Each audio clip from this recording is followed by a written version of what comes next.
교재 435페이지 들어오시게 되면 부가가치세 신고서와 부속서류 작성이라고 해서 세 번째 챕터가 등장이 됩니다. 이 부분은 여러분 시험에서 직접적으로 출제하는 부분이 아니시고요. 나와져 있는 요건에 따라서 조회하는 문제라든지 부가가치세 신고서를 보는 부분들, 그리고 우리 부가가치세 대급금 예수금 정리가 되어 있었잖아요. 그거 상계 정리하는 부분들, 이제 그런 거 정리하는 파트라고 보시면 되겠습니다. 그래서 실제 업무에서는 이게 보는 게 되게 중요한데요. 자격증은 그냥 말 그대로 자격증 얘기밖에 안 하기 때문에 이게 뭐 빈도가 높은 것처럼 얘기들 다 안 하세요. 그런데 업무는 매우 중요한 부분입니다. 그래서 이제 중요하다라는 건 이제 말씀을 드린 거고요. 그러면 저희는 이제 요거 기준으로 우리 아까 전강제에서 제가 결과 확인 안 했는데요. 여기서 이제 결과 확인하면서 정리를 해볼게요. 435페이지 나오신 것 중에 메인 매출장이 있어요. 그럼 이 메인 매출장은 무슨 의미로 쓰시는 부분이냐면 우리가 전표 입력을 하자라고 했을 때 일반 전표와 부가가치세와 관련된 메인 매출 전표를 구분해서 입력합니다라고 했습니다. 그럼 저희가 메인 매출 전표 입력이라는 메뉴에 데이터를 입력을 하고요. 여기에 입력을 하고 그리고 이 정보도 일종의 장부라는 게 있더라는 거죠. 그럼 일종의 장부가 있다라고 얘기가 되시면 그 장부 부분이 어딘가에 반영이 되겠죠, 여러분? 그러면 여기 장부 관리라고 하는 메뉴에 갔을 때 우리는 이 메인 매출 전표에 입력했었던 부분이 어디에? 요 메인 매출장이라고 하는 부분에 반영이 돼요. 그래서 실질적으로 지금 현재 나와져 있는 요 내용들을 기준으로 놓고 봤을 때요. 놓고 봤을 때 지금 여기다 입력했던 정보들은 모두 다 메인 매출장에 모두 다 들어갑니다. 이렇게 보시면 돼요. 그리고 이 메인 매출장에 모여있는 정보가 매출은 매출대로 얼마의 집계가 있고 매입은 매입대로 얼마의 집계가 있고 우리 기존에 앞에서 매출종 얘기했을 때 메인 매출 전표 메인 매출장 한번 들어간 적 있었어요, 여러분. 근데 그런 부분들을 기준으로 맞춰보셔라. 그리고 저희가 매출 맞췄을 때 무슨 얘기 드냐면 여러분 우리가 메인 매출장에 가서 매출로 전체를 놓고 봤을 때 분기의 합이 보이는데요. 그 분기의 합이 같아야 합니다라고 얘기했었거든요, 제가요. 근데 그 분기 합이 같지 않았어요, 저희는. 자, 왜 안 같았었냐면 우리가 메인 매출 전표에 메인 매출장에 모여 있는 분기 합 중에 면세가 있으면 부가가치세 신고서 첫 번째 장에 있는 금액과 동일할 수가 없어요라는 얘기도 했었거든요. 그래서 일반적으로 여러분들이 업무하실 땐 대부분 일을 조금 꼼꼼히 하신 분들 이게 전자가 아닌 종이었을 때는 정말 많이들 봤던 서류이기도 해요. 근데 전자이다 보니까 국세청하고 또 맞출 수 있는 방법이 있어요. 다 전자이면. 그러다 보니까 그쪽으로 또 맞춰서 쓰다 보니까 요거를 요즘엔 등한시하거나 또는 제가 실무자 교육할 때 이런 얘기 하신 분도 봤어요. 아니 웬 쌍팔년도 일을 시키는지 모르겠어요. 아 제가 다니는 회사는 이 메인 매출장도 모두 다 부가세 신고하기 전에 이런 거 맞춰서 보고서 작성해서 올리는데 저 왜 하는지 모르겠어요. 그러니까 이분 세대는 전자 세대였던 거예요. 그러니까 내가 전산화 세대에 들어가는 분들은 이 장부를 왜 맞추는지도 모르고 하라고 하니까 짜증내면서 하고 있어요. 그런데 이쪽에 들어왔던 금액이 부가세 신고 자료의 금액과 같아야 된다는 원리로 움직여요. 그리고 그게 각각의 난별로 모이는 자리가 정해져 있어요. 그럼 그 자리에 금액이 맞게 들어왔는지도 확인하셔야 되고 관련된 부속 서류도 있거든요. 그런 거 모두 다 대비하는 서류예요. 그래서 가지고 있는 서류들이거든요. 근데 그 용도를 들어본 적이 없으니까 그 쌍팔년도 것만 하고 있다. 그리고 페이퍼 출력해서 저희 보관도 해요. 왜 하는지 모르겠어요. 막 이런 얘기도 하시더라고요. 근데 이유가 다 있어요, 여러분. 그리고 회사 입장에서는 페이퍼 출력하는 걸 선호하는 분들은 컴퓨터가 고장이 나서 집일 나가면 어떡할 거냐라는 얘기를 해요. 근데 요즘에 백업 받아 놓으실 수 있잖아요. 그쵸? 그러니까 페이퍼 출력까지는 사실상 저도 별로 선호하진 않습니다. 백업 받아 놓으실 수 있고 또는 클라우드 서버를 쓸 수도 있기 때문에 그건 회사에서 어떤 부분으로 자료 관리를 하는지에 따라 좀 다르겠죠. 그래서 여러분 일하러 가시면 정기적인 데이터 백업은 꼭 해주시길 바래요. 네, 그거 안 하시면 뒤에 데이터가 훼손이 되면 프로그램 나한테 판매하는 회사가 알아서 복구해 주겠지? 이런 클라우드 서버를 쓰지 않는 한 별도의 자료 백업은 없어요. 그래서 PC에 저장하는 부분은 다 내 책임인 거지 프로그램 판매처가 해결해 줄 수 있는 방법은 없습니다. 복구가 안 돼요. 그래서 이제 그런 부분도 문제가 될 수 있어서 잠시 말씀을 드렸습니다. 그래서 메인 매출장은 부가가치세 신고할 때 내는 서류는 아니다. 그런데 우리 부가세와 관련돼서 뭔가 자료를 입력했던 부분에 대해서 모두 다 보여주는 장부예요. 장부. 그리고 이 장부는 국세청에 가끔 보여달라고 하는 경우가 있더라고요. 그러면 보여주실 수도 있어야 합니다. 그래서 그렇게 가져가시면 되겠습니다. 지금 소리가 다른 게 들리시나요? 다른 소리가 들린다는 표현은 무슨 얘기실까요?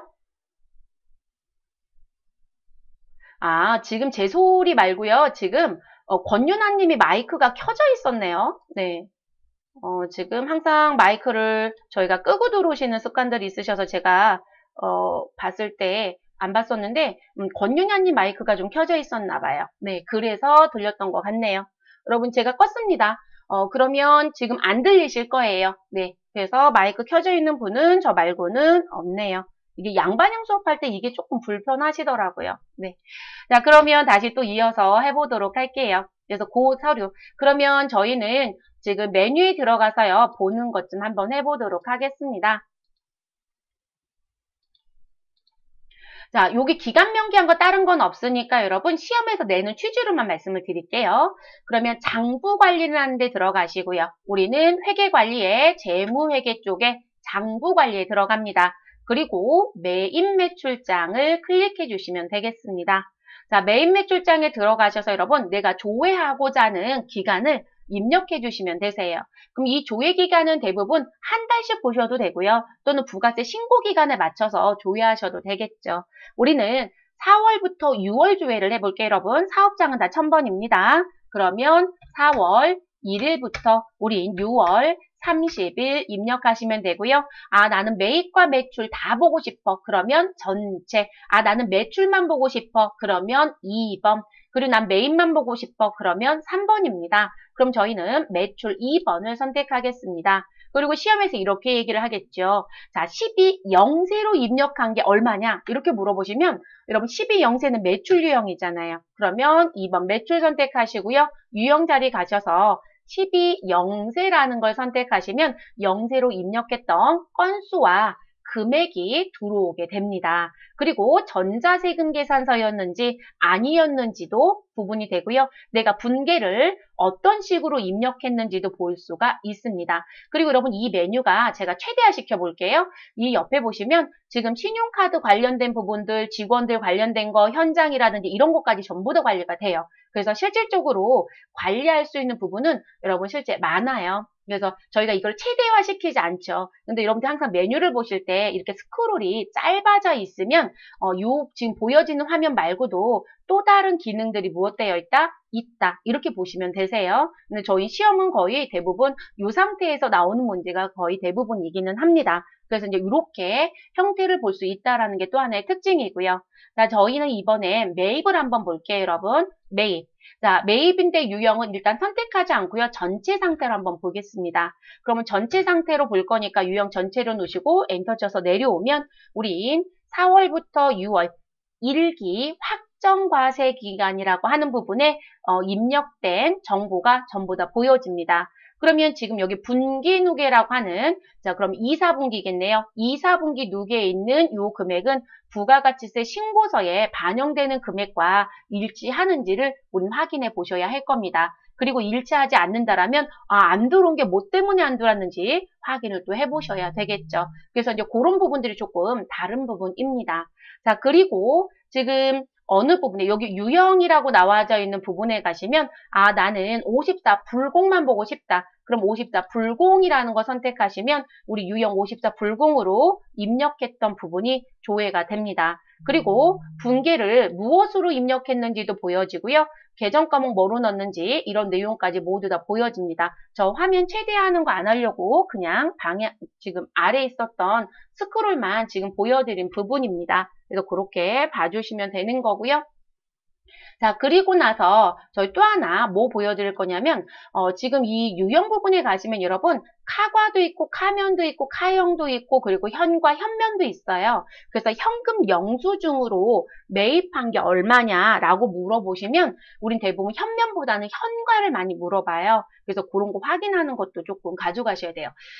제가 이렇게 왜 말씀드리냐면 지금 현금 영수증으로 매입한 거, 카드로 매입한 거 부가세 신고서에도 모여요. 그런데 카드하고 현금 영수증 구입한 게 모이는 자리가 같은 자리예요. 근데 제가 뭐라고 말씀드렸냐면 현금 영수증인데 부가가치세가 있는 매입이 얼마냐 이렇게 물어봤단 말이에요. 그럼 부가세 신고서에서는 그 구분을 할 수가 없어요. 그렇기 때문에 이 매입 매출장에 들어와서 유형으로 검색을 해서 찾아주셔야 된다라는 거. 또 그렇게 알아두셔야 되고요. 그럼 우리는 60일 현가라고 해서 이렇게 입력을 해보시면 현가로 입력한 것만 건수는 얼마이고 금액이 얼마이고 부가세는 얼마여서 합계가 얼마이다라는 게 보여지시죠, 여러분? 이해되셨을까요? 그래서 이렇게 내용을 또 보실 수 있다라는 거.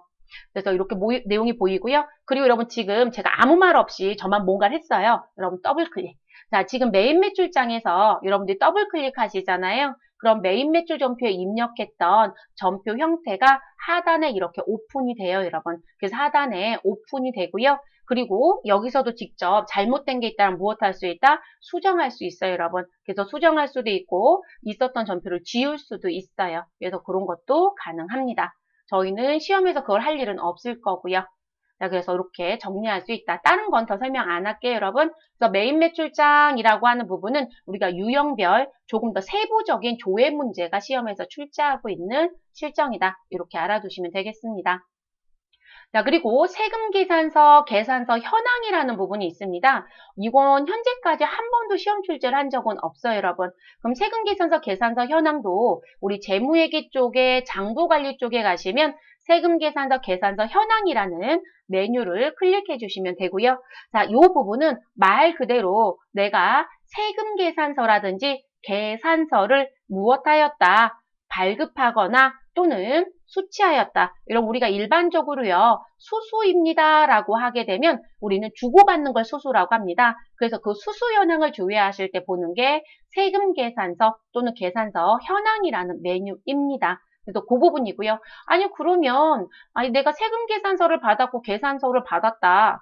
또는 내가 발급해서 주었다 라고 하면 세금계산서 합계표나 계산서 합계표 가도 되잖아요 라고 얘기하실 수 있어요. 그런데 여기서는 유형별로 볼 수 있다는 또 하나의 특징이에요. 그러니까 세금 계산서, 계산서만 단독으로 갖고 와서 유형별로 따로따로 볼 수 있다. 그게 또 하나의 특징입니다. 조회기간 4월 1일부터요. 6월 30일을 넣어보도록 하겠습니다. 자, 매출인지 매입인지 선택할 수 있고요. 저희는 매입 선택해 볼게요, 여러분. 매입. 자, 그리고 유형 자리를 그냥 엔터를 해볼게요. 그래서 엔터를 치시고 내려오시면 우리가 세금 계산서 받아온 거 전부 다 보이는 거 보이세요? 그래서 4월 달에 얼마, 그리고 5월 달에 얼마, 6월 달에 얼마 이런 식으로 보여지겠죠. 우리는 4월부터 6월까지만 보여달라고 했으니까 4, 5, 6만 보인다. 그리고 여기 합계는 4, 5, 6의 합계이다. 이렇게 보시면 되거든요. 그럼 제가 유형을 그냥 세금 계산서로만 선택을 하고 들어왔잖아요. 근데 여기 세금 계산서에 가셔서 우린 세금 계산서 말고 누구로도 바꿔서 볼 수 있다. 계산서로도 유형별 구분이 가능하고요. 그리고 우리 11일 이내 그리고 11일 이후 또는 종이로 발급한 거 각각 구분해서 보실 수 있다라는 거. 그게 또 하나의 특징입니다. 그리고 이 특징은 유형에서 세금 계산서, 계산서 구분하는 것도 있지만 우리가 월별 자료를 시각적으로 바로바로 볼 수 있다는 특징이 있어요. 우리가 매일 세금 계산서 합계표나 계산서 합계표는 전체를 집계해주는 부분이기 때문에 월별을 볼 때는 좀 불편하거든요. 근데 여기는 조회기간 입력하시고 우리 월별로 내역을 바로바로 볼 수 있다. 라고 하는 또 하나의 특징이 있습니다. 그러면 저희 메뉴는 종료할게요, 여러분. 시험 출제는 현재까지는 한 번도 출제한 적은 없어요. 네, 없고요. 자, 세금 계산서 합계표라는 부분 들어가겠습니다. 우리 계산서 합계표는 못 봐요, 여러분. 왜냐면 저희가 선택한 급수는 몇 급? 회계 1급. 자, 회계 1급에 부가가치라고 하는 모듈을 선택하시게 되면 신고서 부속 명세라는 부분에 세금 계산서 합계표는 있지만 누구는 없다? 계산서 합계표는 없습니다. 그리고 시험에 대한 목적 설명을 드려야 되니까 우리 시험에서 내는 메뉴만 말씀드릴게요. 시험에서 내는 부가가치세 쪽 메뉴는 우리 부가가치세 신고서와 세금 계산서 합계표까지만 출제합니다. 그럼 이 아래쪽에 있는 매입자 발행 세금 계산서 합계표, 내국신용장 구매 확인서 전자발급 명세서는 시험에 출제하지 않습니다. 저는 이거 왜 오픈해줬는지가 궁금합니다, 사실은. 전 그게 궁금해요. 왜냐면 내국신용장 구매 확인서 전자발급 명세는 12영세였을 때 작성되는 서류거든요. 근데 그 시험은 세무에서 출제는 사실 해요. 작성 문제를 내야 되니까. 근데 회계에서는 작성 문제가 없잖아요. 조회 문제만 내고 싶대요. 그래서 전 개인적으로 계산서 합계표를 열어준 게 더 맞지 않았을까 싶은데 계산서 합계표는 없고요. 세금 계산서 학계표까지만 시험 출제하고 이 두 메뉴는 시험 출제하지 않습니다. 그리고 부가가치세라는 부분은 현재 페이퍼로 신고하는 서면 신고가 아니라 우리는 문서를 전자화해서 국세청 홈택스에서 신고하는 전자신고를 합니다. 그래서 부가가치세 신고서 마감해서 전자신고하는 부분도 우리 현재 메뉴를 금년도에 처음 추가해줬어요. 금년도에 처음. 그래서 금년도에 처음 추가해 주셨는데요. 이 부분도 시험에서 내고 있지는 않습니다. 그래서 저희는 지금은 안 할 거고요. 추후에 우리 하루인가 이틀인가 더 여유 있는 시간이 있다겠죠. 시험 끝나고 그때 우리가 세금 계산서를 전자로 발급할 때 내가 이 프로그램을 쓰면 어떻게 하는지 그리고 우리가 마감해서 신고하는 건 어떻게 하는지 한 번쯤은 해보시자고요. 실무는 부가세 신고를 할 수 있느냐라는 건 전자마감까지 할 수 있으셔야 가능한 거예요. 그래서 그렇게 진행을 또 해보도록 하겠습니다. 이 두 메뉴만 시험에서 출제합니다. 그럼 세금계산서 학계표는요, 여러분들이 메인 매출 전표를 입력했을 때요, 메인 매출 전표를 입력했을 때 내가 세금계산서를 발급했어? 내가 세금계산서를 받아왔어? 수취했어? 라는 부분이겠죠. 그럼 메인 매출 전표 입력하실 때 유형을 기준으로 말씀을 드린다라면 우리는 무슨 부분? 우리는 11과세 또는 12영세라고 해서 입력했던 부분. 자, 매입 쪽의 입장이다 라고 하시게 되면 우린 51과세 그리고 52영세 그리고 또 누가 있죠 여러분? 54 불공이라는 부분. 그래서 이 부분으로 입력했던 부분이 있으면 우리 매출과 관련된 유형이었던 거죠. 그러면 매출과 관련된 유형이었다라고 하면 우리 국세청에서는 이렇게 얘기합니다. 매출 처별 세금 계산서입니다. 라고 얘기하고요. 매입과 관련돼서 입력했던 유형이죠, 여러분. 그러면 매입처별 세금계산서입니다. 이렇게 얘기합니다. 우리는 실제 세금계산서 학계표라고 이렇게 얘기하고 있지만 이 세금계산서 학계표의 국세청 양식은 두 개였다는 거예요.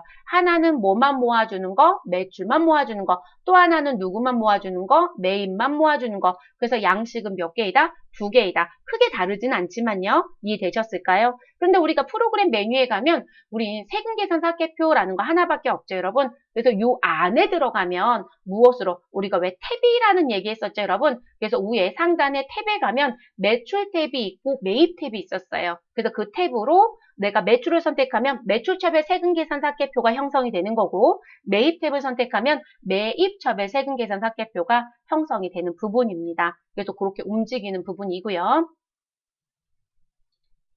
자, 그리고 우리가 국세청에 세금계산서를 전자로 발급을 하시게 되면 우리는 언제까지 국세청에 그 세금계산서를 보내야 되냐면 자, 이렇게 가지고 가야 됩니다. 세금계산서 발급 언제 해야 돼요? 라고 하는 부분. 그래서 우리가 물건 언제 팔았어요? 라는 얘기가 등장이 되면 여러분 우린 그 얘기를 할 때 이렇게 표현합니다. 공급 시기가 있겠죠. 라고 해서 우리는 공급 시기 얘기를 하고요.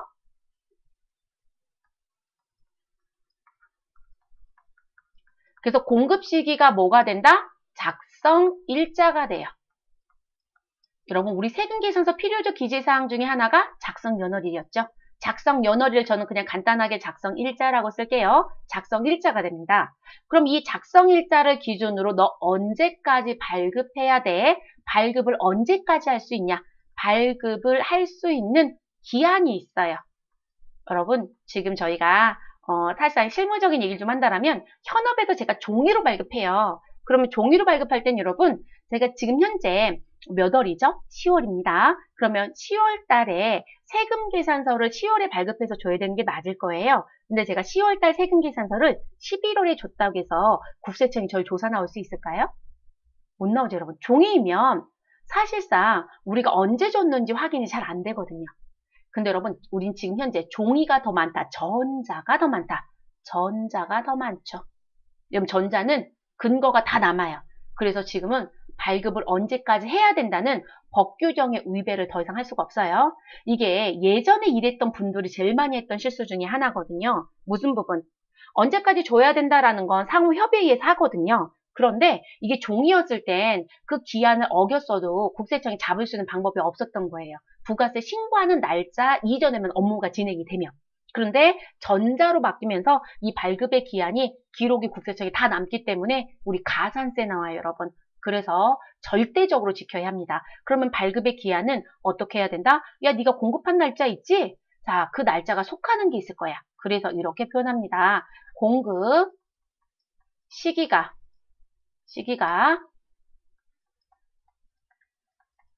속하는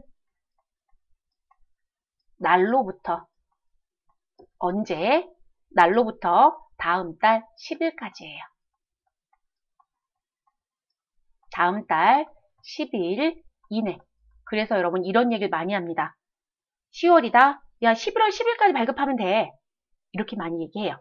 그리고 대부분 그러다 보니까 작성일자도 11월 10일인 줄 알아요. 아니에요, 여러분. 내가 발급이라는 업무를 할 수 있는 날짜가 다음 달 10일까지였던 거고요. 이해됐을까요? 작성일자는 10월 달 거여야 된다는 거예요. 내가 10월에 공급했으면 작성일자는 10월이에요. 그런데 그 10월달 세금 계산서 발급을 언제까지 할 수 있더라? 다음 달 10일까지 최대 할 수 있다. 이 얘기예요. 10월달 거 10월에 발급하는 거 문제되는 거 없잖아요. 근데 10월달 거 11월 10일이 넘어가서 발급하면 너 가산세 내야 돼. 이렇게 된다는 거예요. 그래서 지켜야 되는 거고요.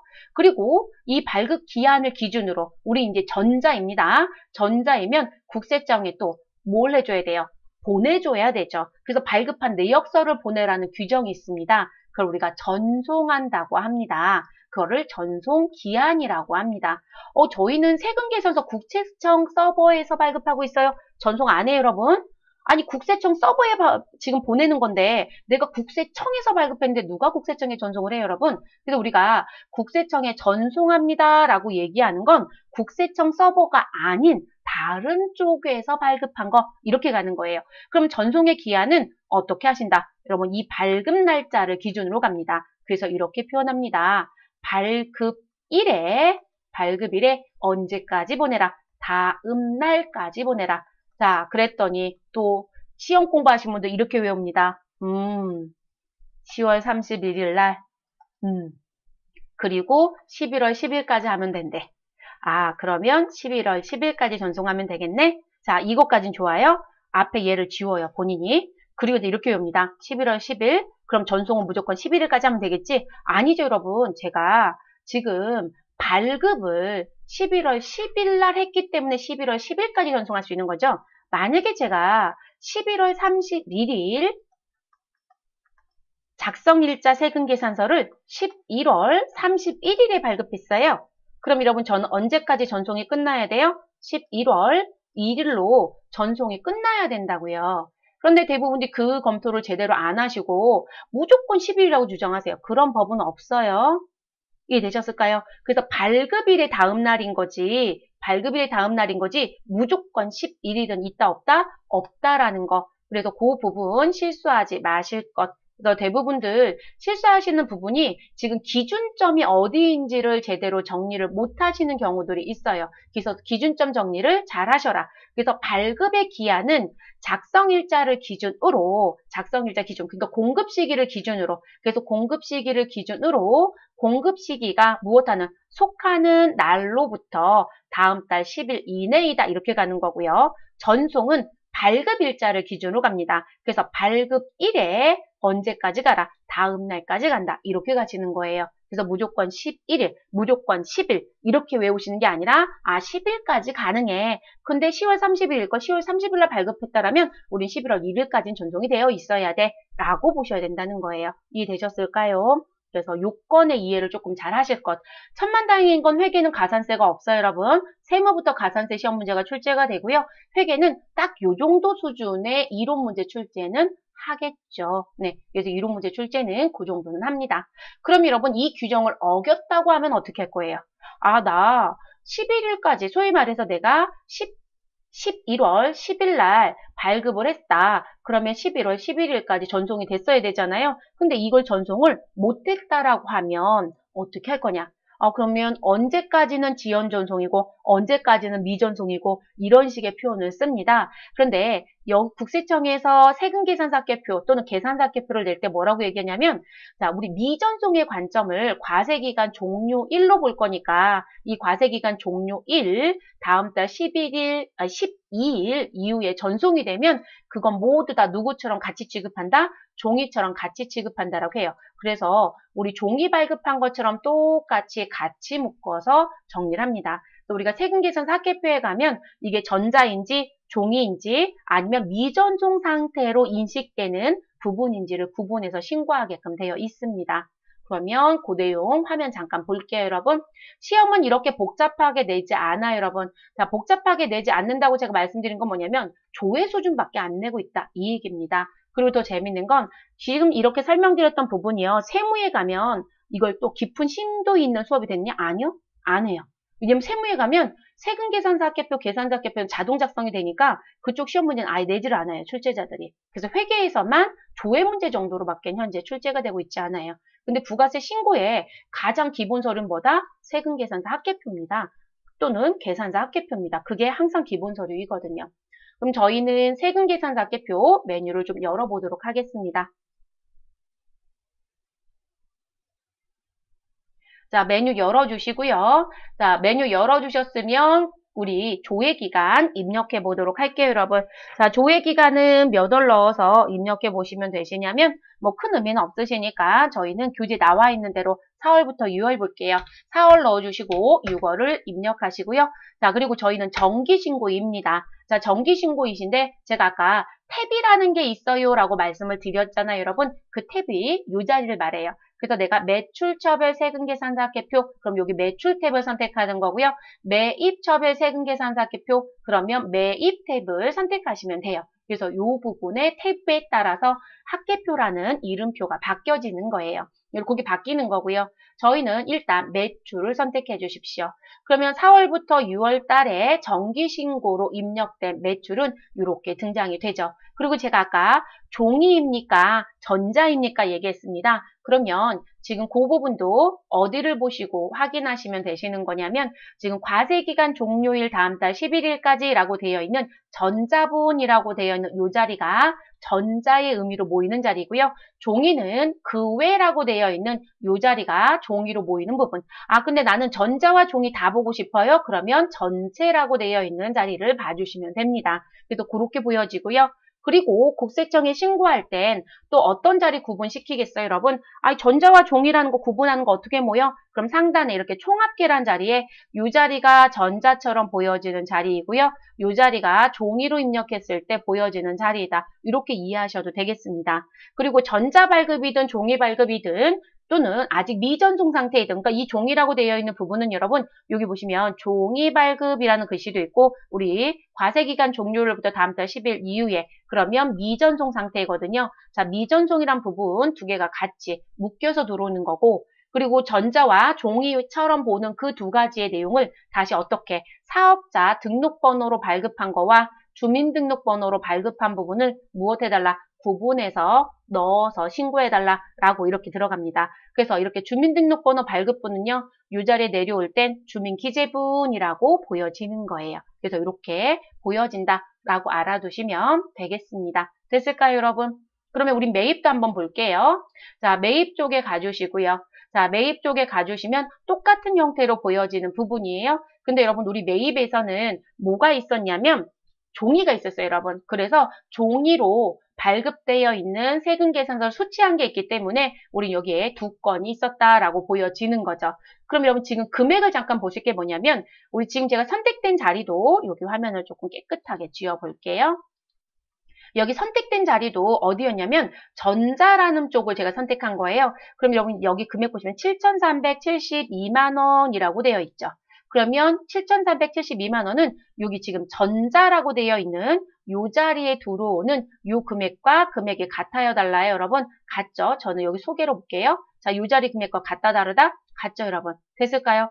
근데 지금 합계는 7,472만 원이죠? 자, 누가 있었다? 야, 종이가 있었잖아. 라고 얘기하는 거죠. 전 종자만 쓸게요. 그래서 100만 원이 있었습니다. 그럼 요거의 내역을 보고 싶다라고 하시게 되면 우린 어디 가셔라? 과세기간 종료일 다음 달 12일 이후라는 부분에 가시면 80만 원과 20만 원의 합계 100만 원이 있고 그 100만 원이 이 자리에 들어온 거겠죠. 그래서 모이는 장소가 조금 달라요, 여러분. 됐을까요? 그래서 이런 거. 그리고 이게 시험에서 나오면 여러분 이런 거 냅니다. 4월부터 6월인 일기 확정 과세 기간에 우리 세금 계산서 매수가 몇 매냐 이런 거 물어봐요, 여러분. 그러면 매수가 몇 매인지 여기 합계 자료 보시면 보이죠, 여러분? 매출 철수는 몇 군데? 6군데. 매수는 몇 매? 9매. 공급가액은 9천, 세액은 500 이런 식으로 보여지죠, 여러분? 됐을까요? 근데 만약에 영세율 세금 계산서는 몇 매이고 금액이 얼마인가 이런 거 물어보시는데 여기 들어오면 안 돼요. 왜냐면 여러분 지금 영세율도 있었단 말이에요. 마도라는 부분에 저 지금 매출 선택했어요, 여러분. 그런데 지금 이렇게 한 건이면 좋겠지만 시험은 여러분 한 건 낼까요? 몇십 건, 몇백 건 내겠죠. 그래서 영세가 눈에 확 띄지 않아요. 그래서 그런 거 찾으실 땐 어디 가셔라? 세금 계산서 합계표가 아니라 매입 매출장에 가셔서 조회를 하시는 게 훨씬 더 정확합니다. 금액이 아니라 제가 분명히 매수 얘기했어요, 여러분. 매수라는 걸 확인하셔야 되니까. 그래서 위치가 조금 다르겠죠. 장부 조회할 때 또 보도록 할게요, 여러분. 그러면 저희는 이렇게 보는 요령까지 말씀을 드렸고요. 그 다음으로 넘어가 보도록 하겠습니다. 메뉴 종료해 주시면 되겠습니다. 인쇄 버튼 누르는 건 하진 않을 거고요. 자, 그래서 넘어가 주세요. 그 다음 부가가치세 신고서에 가겠습니다. 그럼 부가가치세 신고서는 지금 부가가치세 신고서를 얘기하는 부분이고요. 국세청에서 만들어서 배포한 부가가치세 신고서는 2장입니다. 그런데 우리 한 장에 대한 거를 우리 1장 앞쪽 이렇게 표현하고요. 그리고 두 번째 장은 두 번째 장 앞쪽이라고 합니다. 그러면 첫 번째 장 앞쪽 뒤편에도 뭐가 있다? 뭔가 써 있어요, 여러분. 그 얘기 뭐냐면 부가가치세 신고서 여기 누가 들어야 되고요. 여기 누가 들어야 되고요. 이런 상세 설명들이 들어져 있습니다. 그래서 이제 그런 부분들이 들어져 있다라고 보시면 될 것 같아요. 그래서 그런 내용들이 들어져 있고요. 자, 그러면 부가가치세 신고서락에서 들어져 있는 이 부분 같은 경우는 우리가 서식을 놓고 봤을 때 여러분, 제가 화면 좀 잠깐 움직일게요. 사업장 명세라는 게 있고 그리고 일반과세, 간이과세자라는 거 나뉘어서 갑니다. 근데 우리가 시험에서는 이 사업장 명세라고 해서 나와져 있는 현황명세 쪽을 시험을 낸 적이 없어요. 네, 저 또한 자격증으로 얘기한다면 이거 설명하지 않습니다. 근데 우리는 이래야 되죠. 자, 사업장 현황명세라고 해서 나와져 있는 이 부분은 도대체 뭐냐? 그리고 이게 버튼이 어디 있어요? 라고 하시는데 우리가 여기 지금 아무것도 제가 안 들어가서 그렇고요. 조회기간 입력하고 화면이 활성화가 되면 여기 F8 사업장 명세라는 버튼이 활성화가 됩니다. 그럼 이 사업장 명세라고 들어오는 건 사업장 현황 명세인데요. 요거 부가가치세 신고할 때 내야 되는 서류예요, 여러분. 그리고 이 서류 얘기하다 보면 개인 사업자만 내는 거죠. 이런 얘기를 물어보시는 분들이 있어요. 아니에요, 여러분. 개인이든 법인이든 내는 건데요. 이건 뭐 때문에 내는 거냐면 이 사람이 사업을 하고 있는데 얼마의 매출이 일어났고 그 매출에 무엇되는 대비되는 비용의 내용을 집계해서 허위신고가 있는지 없는지를 보고 싶은 거예요. 근데 여러분 우리가 부가세 수업을 하다 보면 제가 항상 얘기하는 것 중에 뭐가 있냐면 현금 장사 하시는 분들이 참 불법 많아 이렇게 얘기해요. 근데 제가 현금 장사를 어떤 표현을 써드리냐면 일반적으로 기업과 기업 거래에서는 현금 장사가 많지 않아요. 근데 기업과 기업보다는 누구요? 소비자. 그럼 제가 소비자라고 얘기하면 저는 지금 현재 매장에서 현금으로 물건을 팔아요. 그리고 여러분 정말 대놓고 말씀드리지만 우리 동대문 남대문 가면 호객행위 하실 때 불법행위 하시죠? 우리는 알면서도 살걸요? 아예 대놓고 이렇게 얘기하잖아요. 고객님 저희 신상 들어왔어요. 들어와 보세요. 라고 얘기합니다. 제가 들어갑니다. 이거 너무 비싼데요 했더니 그분이 얘기합니다. 현금 내시면 제가 10% 빼드릴게요. 자, 그 10%가 뭐였을까요? 부가가치세요. 그럼 부가가치세만 빠지냐고요? 천만에요, 여러분. 부가가치세만 빠지는 게 아니고요.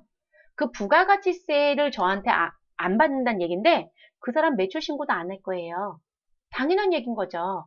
그리고 부가가치세는 회사가 내는 세금이 아니라고 했잖아요. 원래 부가가치세는 여러분이 내는 거예요. 그러니까 여러분이 옷을 사는데 15만 원이래요. 그럼 그 15만 원이 벌써 부가세가 되어 있는 거거든요. 근데 그분들 비싸다고 하니까 그러면 제가 그거 13만 5천 원에 드릴게요. 이렇게 얘기했다는 거예요. 쉽게요. 그러면 그 얘기는 사실 딱 맞는 금액은 아니지만 어쨌든 13만 원 정도 주겠다 이렇게 얘기했다는 건 결론적으로 부가세 빼주겠다고 하면서 그런 식의 표현을 썼다. 결론적으로 저한테 부가세 안 받고 13만 원 매출만 잡아서 신고하면 되는데 그게 아니라 자기 매출 신고도 안 하겠다예요. 불법이에요, 여러분. 그러니까 그런 부분들을 국세청이 모른다? 알아요. 근데 매장들은 대부분 카드 단말기가 워낙 많아요. 근데 우리 숙박이나 음식점 가보면 특히 중국 음식점 더 심한 것 같아요. 앞에 아예 대문짝하게 써놓죠. 고객님 현금 내시면 3,000원만 내시면 돼요. 근데 우리 그 현금 영수증 발급해 오시나요? 안 하시잖아요. 불법이죠. 그러니까 국세청은 뭐 잡고 싶은 거예요. 비슷비슷한 업종 간에 이 매출 규모가 비슷한지 신고는 제대로 들어온지 비교하고 싶은 거죠. 그게 이 사업장 명세라고 하는 현황 명세서로 가름을 해요. 그래서 이런 거 내는 업종들은 항상 신고 부분에 신경을 쓰셔야 되는 부분입니다. 그리고 자동 반영되냐고 물어보신 분이 있으신데 없어요. 직접 작성합니다. 그러니까 전표 입력하셔서 데이터 뽑아서 넣는 거고요. 그리고 이건 확정신고 때 냅니다. 그리고 확정신고 때 어떤 사람들 음식과 숙박 그리고 기타 서비스업이라고 해서 국가가 지정한 업종이 있습니다. 그 업종들은 부가가치세 무슨 신고할 때 확정신고할 때 그럼 확정신고는 언제 하죠? 7월 25 그리고 또 언제 하죠 여러분? 다음 연도 1월 25 그거 할 때 이 서류도 무엇 해야 된다? 내야 된다. 저희 회사 문 닫았어요. 폐업할 때도 마지막 서류로 내주셔야 합니다. 그래서 사업의 규모를 판단하는 자료로 쓰기 때문에 이 자료도 매우 중요합니다. 그러니까 시험에서 안 내는 게 문제인 거예요, 여러분. 네, 안 내는 게 문제. 자, 그리고 이제 그거 있다라는 거 말씀드렸고요. 저희는 법인으로 가기 때문에 일반과세 탭만 볼 겁니다. 그러면 여러분, 우리 여기 신고기간 넣을 건데요. 일반과세 탭이 있고 간이과세 탭이 있는데 일반과세자라고 하는 분들은 우리 간이과세자가 아닌 사람, 부가가치세를 신고해야 되는 사업자 중에는요. 우리 직전연도 수익금액 또는 직전연도 과세표준 뭐 이렇게도 얘기하지만 어쨌든 직전연도 우리 공급 대가가 4,800만 원에 미달하는 개인 사업자이면 간이과세자라는 표현을 씁니다. 그래서 간이과세자는 여러분 부가가치세 신고를 1년에 한 번 합니다. 그러면 간이과세자는 1월 1일부터 12월 31일까지. 근데 저희 교재에 왜 간이과세자 얘기가 없냐고요? 간이과세자는 누구만 적용한다고요? 개인만. 됐어요, 여러분? 자, 우린 지금 수업이 개인이에요, 법인이에요? 법인입니다. 그래서 법인은 간이과세자가 안 돼요. 그래서 일반과세라는 탭을 쓰겠죠. 그래서 이 일반과세는 법인도 들어올 수 있고 개인도 들어올 수 있다. 누가 아니면 간이과세자가 아니면 이렇게 들어옵니다. 그럼 조회기간은 부가가치세 신고하는 기간을 입력합니다. 저희는 4월부터 6월을 넣을게요. 그럼 4 치시고 엔터 하시면 1일은 자동으로 나오고요. 다시 엔터, 6 치시고 엔터 하시면 30일 자동으로 나오죠, 여러분. 그리고 다시 엔터 하시면 우리 신고 구분에 커서가 멈춰져 있을 거고요. 그리고 다시 엔터 하시면 내용이 들어옵니다. 근데 기존에 저장한 데이터가 있느냐라는 부분을 불러드릴 땐 이해하시면 되고요. 난 기존에 저장한 데이터가 있는데 불러오지 않겠다라고 하시면 아니요라는 거 해주시면 되겠죠. 저희는 아니요 하고요. 일단 상단에 저장이라는 버튼을 눌러보도록 할게요, 여러분. 그래서 이렇게 저장 버튼 눌러주시고요. 됐을까요, 여러분? 그래서 이렇게 구성이 됩니다. 아까 말씀드렸죠. 부가가치세 신고서는 1장과 2장이라고 해서 2장으로 구성이 되어 있고 우리가 작성하는 서식은 앞쪽에서 작성하는 서식을 말하는 것이다. 그리고 뒷장에는 우리 작성 요령에 대한 세부적인 글씨가 붙어 있다. 이렇게 얘기를 했습니다. 그리고 우리가 이 부가가치세 신고서를 보실 때 여러분 여기 교재 보시면 1장 앞쪽, 2장 앞쪽 이렇게 드렸죠? 그럼 부가세 신고서는 2장이라고 했잖아요. 자, 2장의 형태를 여기서 직접 보고 싶어요. 그럼 상단에 인쇄 버튼이 있어요, 여러분. 자, 인쇄 버튼 눌러주세요. 자, 인쇄 버튼 눌러주시고 화면이 활성화가 되면 인쇄를 하시진 마세요. 그냥 화면으로 보기만 할 겁니다. 자, 화면이 활성화가 될 거고요, 여러분. 그럼 이렇게 활성화가 되어 있는 상태에서 제가 서식을 좀 키워서 좀 볼게요, 여러분.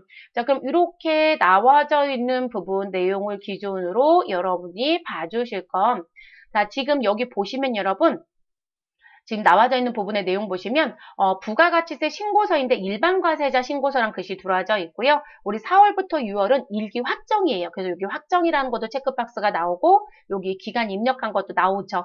그러면 이게 첫 번째 장이라는 표현이 여러분 저는 이제 이렇게 첫 번째 장이 보여지고요. 두 번째 장을 보고 싶어요. 그럼 여기 상단에 보면 숫자 1이 있고요. 숫자 2가 있죠. 그러니까 두 장 중에 첫 번째라고 보여지죠. 그러면 여기 옆에 있는 여기 꺽쇠처럼 표현되어 있는 게 있죠, 여러분. 이 꺽쇠를 누르시면 다음 장으로 넘어가요.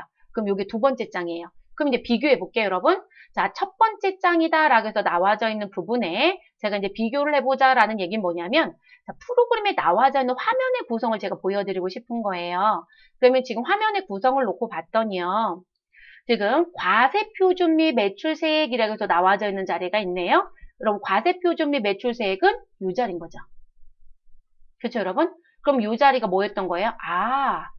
이쪽이 앞쪽이구나. 이 얘기인 거죠. 첫 번째 장이구나. 이해가 돼요? 그런데 이 첫 번째 장 중에 내가 세부적인 사항들이 좀 필요합니다. 라는 부분이 있더라는 거예요. 그럼 그 세부적인 사항에 대한 부분을 내가 보고 싶어요. 그럼 이제 두 번째 장이 필요하겠죠. 그럼 저희는 여기 7번 자리라고 해서 나온 예정신고 누락분이라는 부분을 좀 볼게요, 여러분. 그럼 예정신고 누락분이라는 부분을 들어가서 보고 싶어요. 그럼 여러분 여기 7번 자리에 가면 우리가 또 어떻게 나와지냐면 지금 제가 화면을 이렇게 뒀는데 테두리 한 것 때문에 움직이진 않을게요, 여러분. 지금 화면을 둔 부분에서 여러분들이 봐주시면 뭐가 나올 거냐면 여기 보시면 7번 매출과 관련된 예정신고 누락분이라고 보여지는 게 있죠, 여러분. 자, 그러면 이 부분은 이 자리에 여러분이 뭘 두면 커서를 두시게 되면 지금 어느 쪽에 보여지는 화면에 오른쪽에 화면이 바뀌어요, 여러분.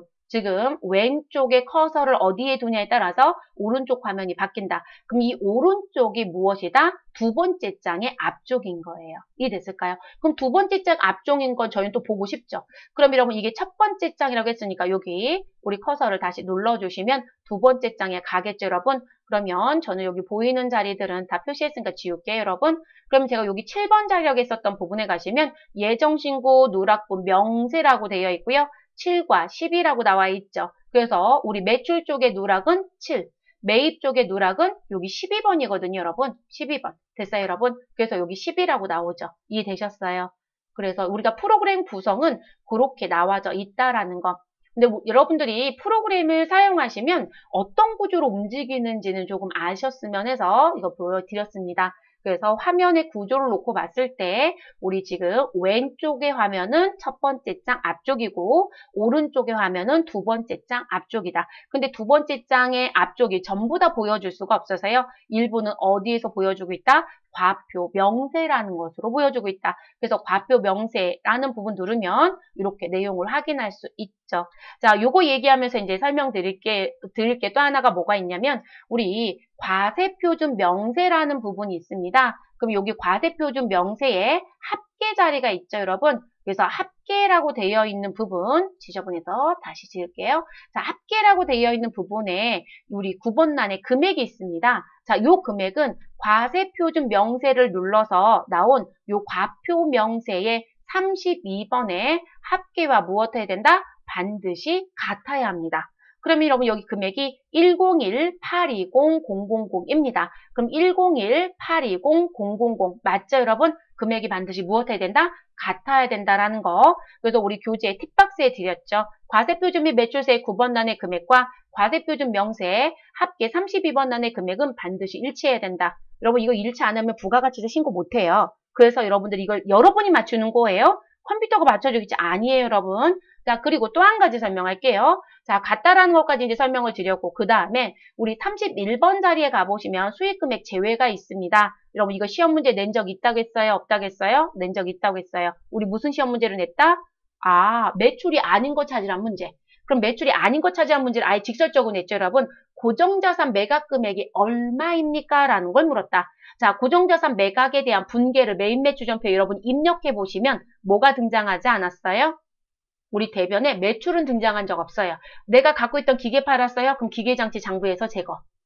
제가 갖고 있던 자동차 팔았어요? 차량 운반국 제거. 이렇게 갔었죠, 여러분. 그렇기 때문에 실질적으로 등장하지 않았었습니다. 그러면 그런 부분들이 들어오는 자리가 수익금액 제외예요. 그래서 여기 수익금액은 매출이 아닌 금액을 넣어라. 그런데 당신이 부가가치세 신고할 때 세금계산서라든지는 발행을 했을 것이다. 그럼 세금계산서 발급했다는 얘기는 과세란 얘기잖아요. 그러니까 과세표준은 있지만 그 과세표준이 매출은 아니더라. 그러면 어디에 간다? 수익금액 제외라고 한다는 거죠. 그래서 우리 여기 500만 원 들어와 있거든요. 근데 여러분 이 500만 원 저희가 추적해보면 고정자산 매각 부분이었어요. 그래서 그 고정자산 매각 부분이 들어오면 여러분들은 실질적으로 이 자리에 커서를 두고요. 여러분이 그 사유를 입력하시는 거예요. 그래서 고정자산 매각이라고 이렇게 넣어줘요. 자, 이 시험 문제를 지금 출제했다고 했습니다. 이거 출제하고 싶으면 출제위원이 어떻게 됐는지 봤더니 여러분 아니 이거 데이터 불러들이거나 하면 자료가 지워지는데 우리 그래서 매출 때 여러분 불러들게 하면 이거는 직접 입력한 건 다 지워져요 라고 말씀드렸잖아요. 어떻게 했을까요? 네, 수정 못하게끔 다 막아버렸더라고요. 결론적으로 마감시켜버렸어요. 그러니까 지워질 수가 없죠. 마감한 건 여러분 수정 못해요. 그래서 마감을 아예 해버렸기 때문에 어떠한 경우도 이 데이터가 지워질 수는 없었던 거예요. 그러니까 여러분 나는 500만 원 보였고 나는 1000만 원 보였고 나는 고정자산 매각글씨가 안 보여서 말도 안 되는 얘기란 얘기예요. 시험은 다 제재를 해주곤 해요. 그래서 다 동일하게 데이터가 보이게끔 해줍니다. 그래서 여기까지도 현재 출제를 했다라고 했습니다. 그래서 이 과세표준 명세에 과세표준 명세라는 건 반드시 부가가치세와 관련된 매출처럼 입력했던 부분이 있으면 합계 자리에 들어오는데 그 합계 자리의 금액과 일단은 같아야 되고 그리고 매출로 보지 않는 건 수익금액 제외라는 표현을 쓰며 이 자리에 금액이 들어오고 우리는 종목은 내가 직접 입력해야 한다라는 거예요. 뭐 팁박스에 다 얘기해 드렸고 그리고 요거 상세 설명은 지금 안 해요, 여러분. 우리 세무라고 하는 부가가치세에 가면 이거 상세 설명 다 아셔야 돼요. 그래서 그 설명은 세무 진행할 때 다시 말씀을 드리도록 하겠습니다. 딱 여기까지만 아셔도 뭐 크게 문제가 되진 않아요. 지금에서는. 그러면 그거 정리해 주시고 창은 닫아 주시면 되겠습니다. 그리고 이제 여러분이 정리하실 부분.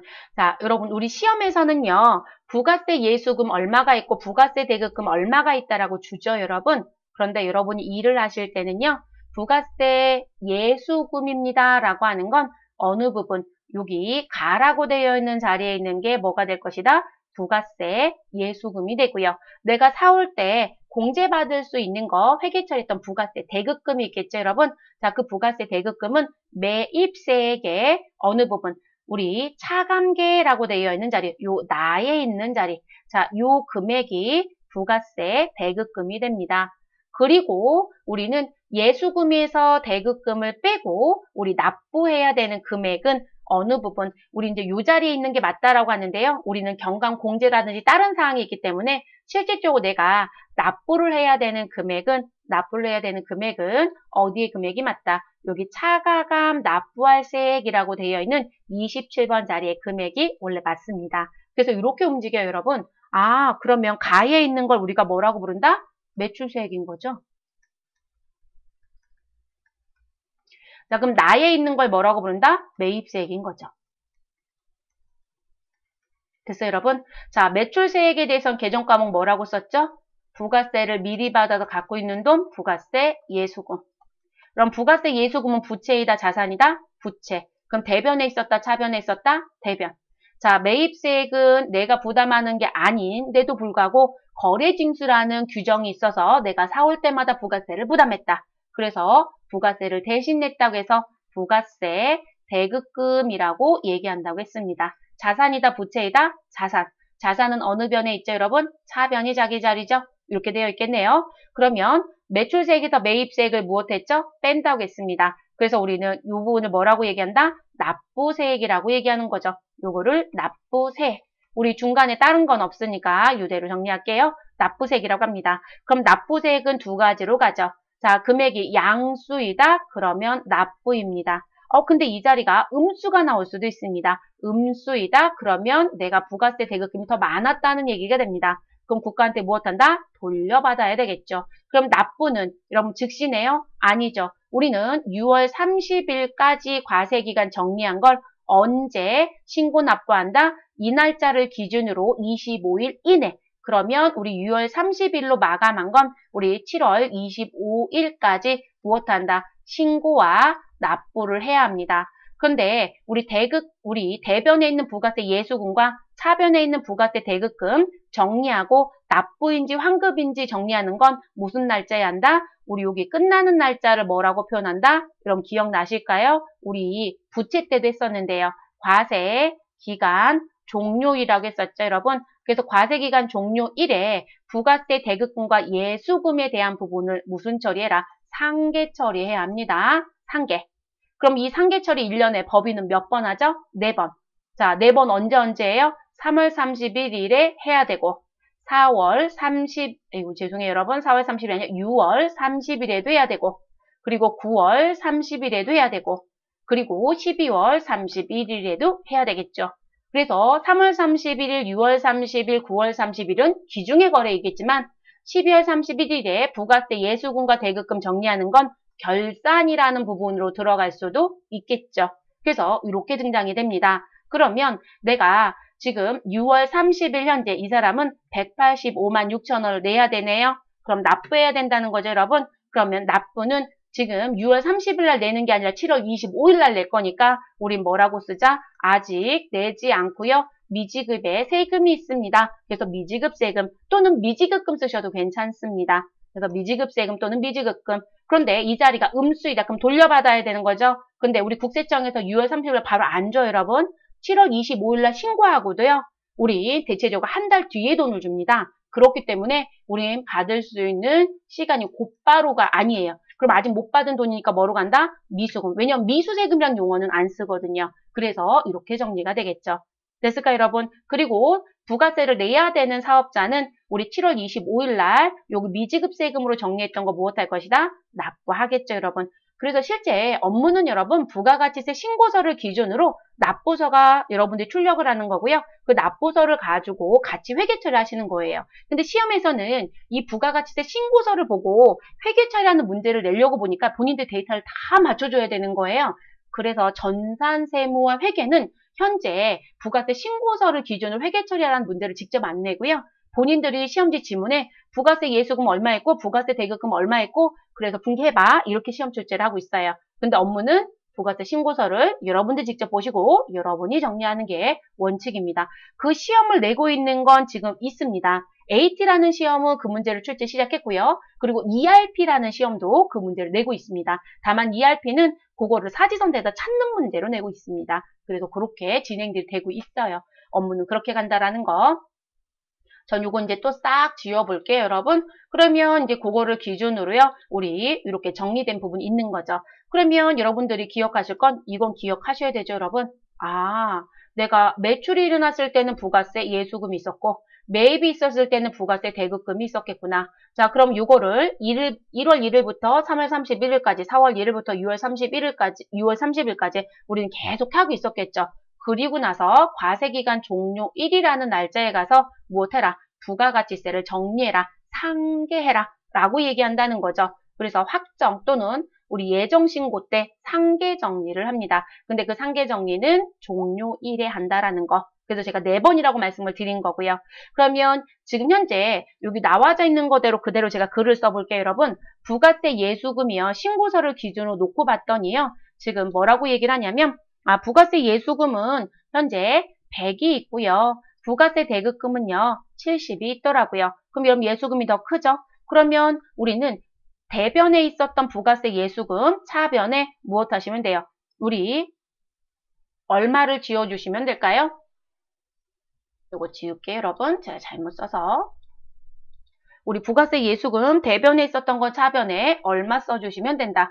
우리는 100을 정리해 주시면 되겠죠. 자, 100 정리해 주시고요. 그리고 부가세 대급금 차변에 있었죠. 그리고 우리는 70을 정리하면 되겠죠. 그럼 30은 아직 안 냈으니까 미지급세금 하시라는 거죠. 그리고 납부일. 자, 종료일이 아니라 납부일. 그러면 4월 25, 7월 25, 10월 25, 1월 25 납부하겠죠. 그럼 대변에 있었던 미지급 세금 정리시켜 주시면 되죠. 그래서 30 정리하시고 돈 내보내시면 됩니다.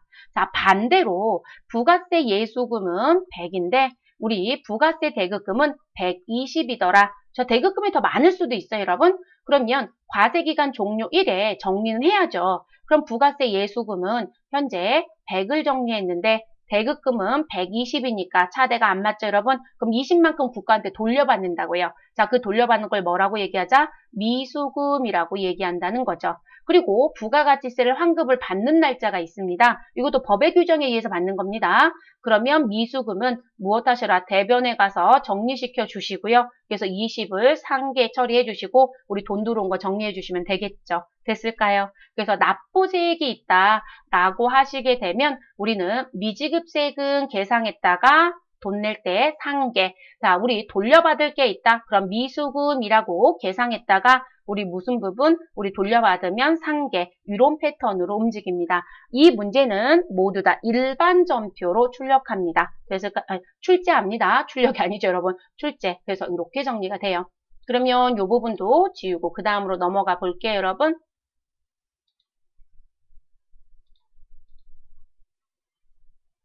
자, 그리고 팁박스 볼게요, 여러분. 자, 팁박스는 무슨 부분이냐면 우리가 세금을 낼 때 여러분 이게 시험하고 좀 다른 점인데요. 시험은 여기 뒷자리가 다 끊어지게 주죠. 그죠? 딱 끝나게 줘요. 근데 우리가 실제 일을 하시면 5천만 원어치 사왔어요가 아니라 5,524만 6,746원 이런 식으로 나오죠. 그런데 세금은 항상 10단위까지밖에 안 내요. 그러니까 1단위를 안 내더라는 거죠. 그래서 이 부가가치세와 관련돼서 1단위 절사액이 나오더라는 거죠. 그럼 이 부분은 영업의 손익계정인 뭐로 처리하시면 된다? 잡이익, 잡손실 나올 일은 거의 없어요. 대부분 잡이익 처리해 주시면 되고요. 그리고 우리 전자신고 세액공제라는 게 있습니다. 지금은 서면신고보단 전자신고 훨씬 많으니까. 그래서 사업자가 직접 전자신고를 하시게 되면 전자신고 세액공제를 받아요. 근데 그것 또한 무엇으로 처리한다? 잡이익으로 처리한다. 다행스러운 건 회계는요. 이런 문제 같이 내고 싶으면 잡이익 처리하세요 라는 부분으로 출제를 해줍니다. 만약에 가산세가 있다라고 하면 가산세는 뭐로 가시면 될까요? 세금과 공가로 가시면 됩니다. 국가한테 내는 일종의 세금이니까요. 그래서 세금과 공가로 처리해라 라고 얘기할 겁니다. 자, 실무 예제 보겠습니다. 자, 부가가치세 상계 처리하시는데 우리 6월 30일자에 내용을 보고 정리해달랍니다. 우린 벌써 4월 1일부터 6월 30일 거 들어왔고요. 자, 1기 부가가치세 확정 신고분. 자, 그럼 여러분 1기 부가가치세 확정 신고라고 했으니까 법인이에요. 여러분 저희는 그러면 과세 기간에 해당되는 확정 신고 기간은 4월 1일부터 6월 30일까지겠죠. 그러면 저희 일반과세의 조회기간 그렇게 넣습니다. 그래서 확정신고분에 대한 부가가치세를 확정신고 과세기간 종료일에 무엇해라? 상기처리해라. 종료일은 며칠이다? 6월 30일. 여러분 시험이니까 이렇게 다 준 것뿐이고요. 자, 잔액은 2020년도 7월 25일에 납부할 예정이랍니다.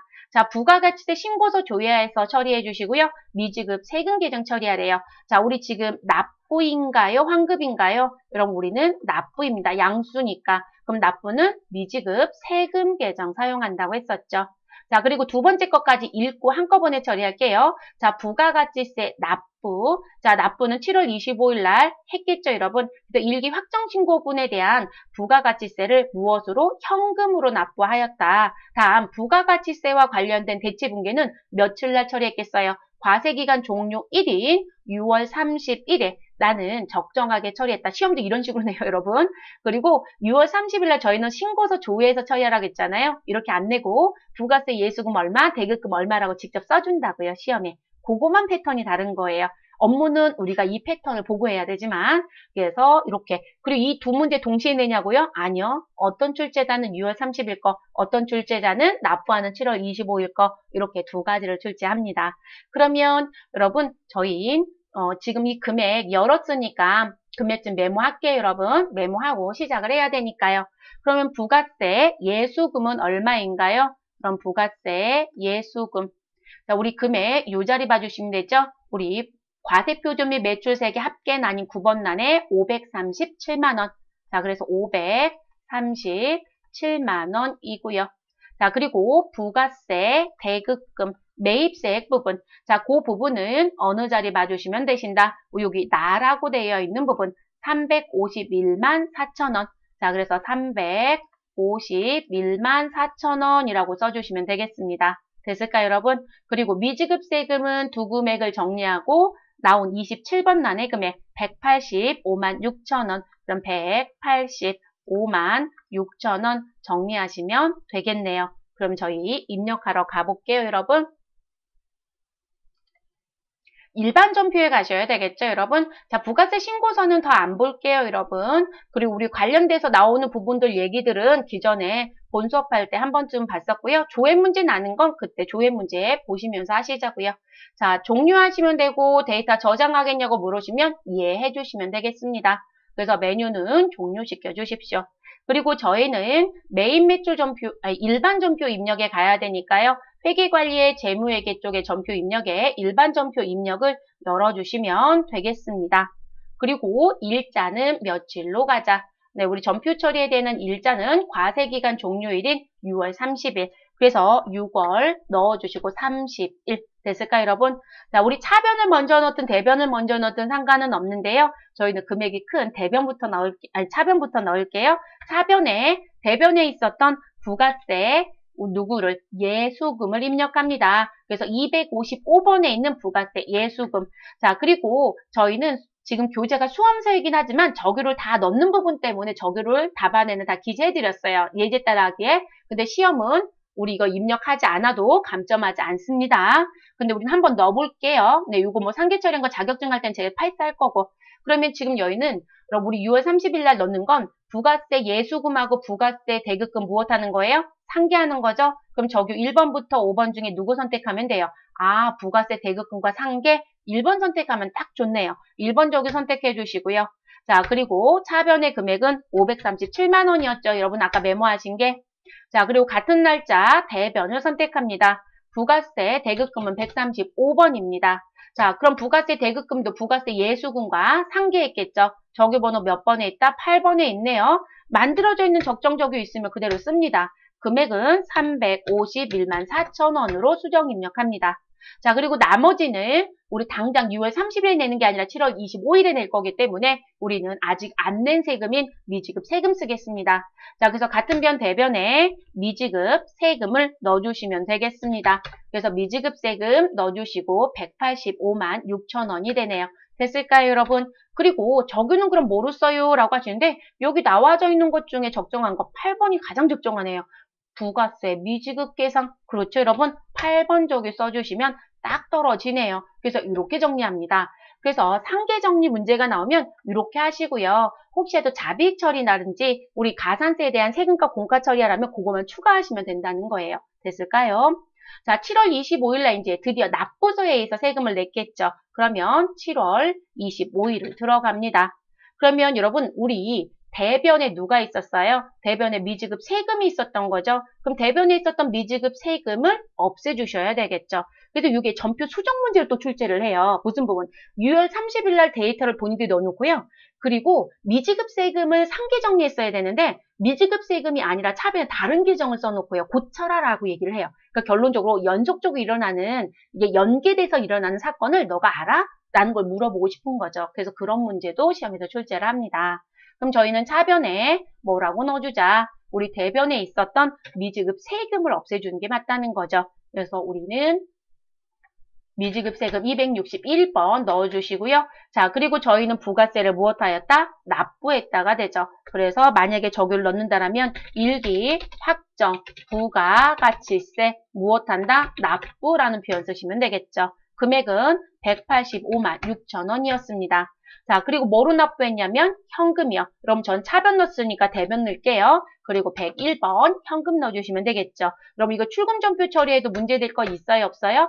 없죠, 여러분. 편하신 대로 합니다. 그래서 이렇게 넣어주시는 부분. 그래서 여러분들 회계 처리하실 땐 우리가 자산이나 부채나 자본은 항상 발생이라고 하는 증가가 있으면 언젠가는 감소가 있을 수 있어요. 그래서 그 감소 부분은 있었던 계정을 없애는 거지 다른 계정을 사용할 수는 없습니다, 여러분. 그래서 그 부분까지 나와 있는 부분입니다. 이게 부가가치세 정리하는 부분 내용이에요. 그래서 여러분들 메인 매출 전표에 매출과 매입을 지속적으로 입력하는 거로 끝나는 게 아니라 일정한 기간에 걸쳐서 예수금과 대급금 상계 정리하시고 그리고 납부에 대한 또는 환급에 대한 분계를 해놓으셨다가 그리고 납부나 환급을 받으면 상계에서 없애는 행위로 넘어가게 됩니다. 됐을까요, 여러분? 이런 패턴으로 들어옵니다. 우리 교재 441페이지에 가시면 부가가치세 실무 프로세스라고 해서 세금 계산서 발급하는 부분이랑 전자신고 부분 나와 있습니다. 요거는 시험에서 현재 출제하고 있지 않습니다. 그런데 이게 지금 현재 메뉴에 올해 추가가 돼서 이제 넣어드린 부분인데 요거는 추후에 한번 세무 교재를 가지고 설명을 해드리도록 할게요. 그래서 저희 넘어가겠습니다. 그래서 네 번째 챕터는 넘어가겠습니다. 그리고 449페이지 넘어가시면 전표 입력 오류 수정이라고 하는 5번째 챕터가 있습니다. 자, 이 부분은 다음 시간에 우리 이어서 하도록 하겠습니다.